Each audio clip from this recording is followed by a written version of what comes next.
ಕೋರ್ಟ್ಗೆ ಹಾಜರಾಗಿದ್ದಾರೆ. ತಾವು ಪ್ರಕರಣ ದಾಖಲಿಸಿದ್ದಾರೆ. ನೋಡಿ, 2023 ಸಾರ್ವತ್ರಿಕ ಚುನಾವಣೆಯ ಸಂದರ್ಭದಲ್ಲಿ ಕಾಂಗ್ರೆಸ್ ಪಕ್ಷ ಎಲ್ಲ ದಿನಪತ್ರಿಕೆಗಳ ಮುಖಪುಟದಲ್ಲಿ ಭಾರತೀಯ ಜನತಾ ಪಕ್ಷದ ವಿರುದ್ಧ ಇಲ್ಲಸಲ್ಲದ ಆರೋಪಗಳನ್ನು ಮಾಡಿ ರೇಟ್ ಕಾರ್ಡ್ ಅನ್ನೋವಂಥದ್ರಲ್ಲಿ ಅಡ್ವರ್ಟೈಸ್ಮೆಂಟ್ ಕೊಟ್ಟಿತ್ತು. ಇದರ ವಿರುದ್ಧ ನಾವು ಅವ್ರಿಗೊಂದು ನೋಟಿಸನ್ನು ಜಾರಿ ಮಾಡಿದ್ವಿ. ಅವರು ಆ ನೋಟಿಸ್ಗೆ ಉತ್ತರವನ್ನು ಕೊಟ್ಟಿರಲಿಲ್ಲ. ಅದಕ್ಕಾಗಿ ನಾವು ಕೋರ್ಟನ್ನು ಅಪ್ರೋಚ್ ಮಾಡಿದ್ವಿ. ಕೋರ್ಟು ಇದಕ್ಕೆ ಸಂಬಂಧಪಟ್ಟಂತೆ ಕೇಸನ್ನು ದಾಖಲು ಮಾಡಿಕೊಂಡು ಅವರಿಗೆ ಸಮನ್ಸನ್ನು ಇಶ್ಯೂ ಮಾಡಿತ್ತು.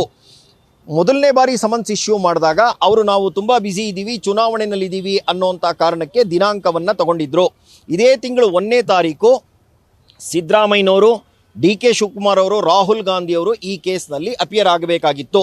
ಆದರೆ DK ಶಿವಕುಮಾರ್ ಅವರು, ಸಿದ್ದರಾಮಯ್ಯನವರು ಅಪಿಯರ್ ಆಗಿ ರಾಹುಲ್ ಗಾಂಧಿಯವರು ಅಪಿಯರ್ ಆಗಲಿಲ್ಲ. ಆವತ್ತು ನಾವು ಅವ್ರು ಕೇಳಿದ್ವಿ, ಕಾನೂನಿನ ಮುಂದೆ ಎಲ್ಲರೂ ಒಂದೇನೇ, ಒಬ್ಬ ಸಾಮಾನ್ಯನೂ ಒಂದೇ, ಅಸಾಮಾನ್ಯನೂ ಒಂದೇ, ಮತ್ತು ನಾವು ಲಾ ಮೇಕರ್ಸ್ ಆಗಿ ಅತ್ಯಂತ ಗೌರವವನ್ನು ಕೋರ್ಟಿನ ಆದೇಶಗಳಿಗೆ ಕೊಡಬೇಕು. ಸಮನ್ಸ್ ಜಾರಿಯಾಗಿದೆ ಅಂತ ಅಂದಾಗ 1ನೇ ತಾರೀಕಿದ್ದಂಥ ಮೀಟಿಂಗಿನ ನೆಪ ಒಡ್ಡೋದು ಸರಿ ಇಲ್ಲ. 1ನೇ ತಾರೀಕು ಮೀಟಿಂಗನ್ನು ಮಧ್ಯಾಹ್ನ ಇಟ್ಕೋಬೋದಾಗಿತ್ತು.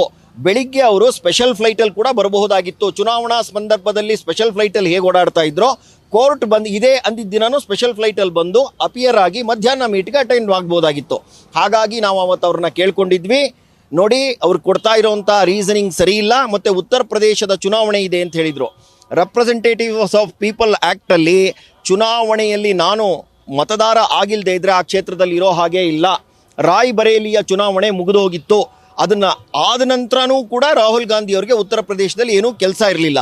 ಹಾಗಾಗಿ ಅವರು ಕೋರ್ಟನ್ನು ತಪ್ಪು ದಾರಿಗೆ ಎಳಿತಾ ಇದ್ದಾರೆ ಅನ್ನೋಂಥದ್ದು ನಮ್ಮ ವಾದ ಆಗಿತ್ತು. ಹಾಗಾಗಿ ಅಂತಿಮ ದಿನ ಅಂಥೇಳಿ ಇವತ್ತು 7ನೇ ತಾರೀಕು ಕೋರ್ಟ್ ಅವ್ರನ್ನ ಸಮನ್ ಮಾಡಿದೆ.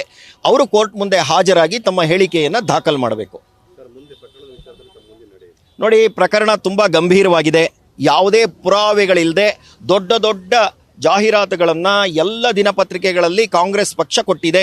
ಇದಕ್ಕಾಗಿ ನಾವು ಅವರಿಗೆ ನೋಟಿಸ್ನಲ್ಲೇ ಸ್ಪಷ್ಟೀಕರಿಸಿದ್ವಿ, ನೀವು ಯಾವುದೇ ದಾಖಲೆಗಳಿಲ್ಲದೆ ಈ ರೀತಿ ಕೊಡುವಂಥದ್ದು ತಪ್ಪು, ಕ್ಷಮೆ ಯಾಚಿಸಬೇಕು, ಇನ್ನೊಂದು ಜಾಹೀರಾತಿನಲ್ಲಿ ಅದು ತಪ್ಪು ಅಂತ ಕೇಳ್ಕೋಬೇಕು ಅಂತೇಳಿ. ಅವರು ಇದಕ್ಕೆ ಯಾವುದೇ ಗೌರವವನ್ನು ಸೂಚಿಸಿಲ್ಲ. ಅವ್ರು ಏನೇನು ಹೇಳಿದಾರೋ ಅದಕ್ಕೆಲ್ಲ ದಾಖಲೆ ಕೊಡುವಂಥ ಜವಾಬ್ದಾರಿ ಅವ್ರ ಮೇಲಿರುತ್ತೆ. ಅವರು ಅದನ್ನು ಕೋರ್ಟ್ಗೆ ಯಾವಾಗ, ಯಾರು, ಹೇಗೆ, ಯಾರಿಂದ ಯಾರಿಗೆ ಅನ್ನೋದೆಲ್ಲ ಪುರಾವೆ ಕೊಡಬೇಕಾಗುತ್ತೆ. ಅಂತಿಮ ವಿಜಯ ನಮ್ಮದೇ ಅನ್ನುವಂಥ ಪೂರ್ಣ ವಿಶ್ವಾಸ ನಮಗಿದೆ. ನ್ಯೂಸ್ ಫಸ್ಟ್, ನಿರ್ಭೀತಿಯಿಂದ ನಿಮ್ಮ ಪರವಾಗಿ.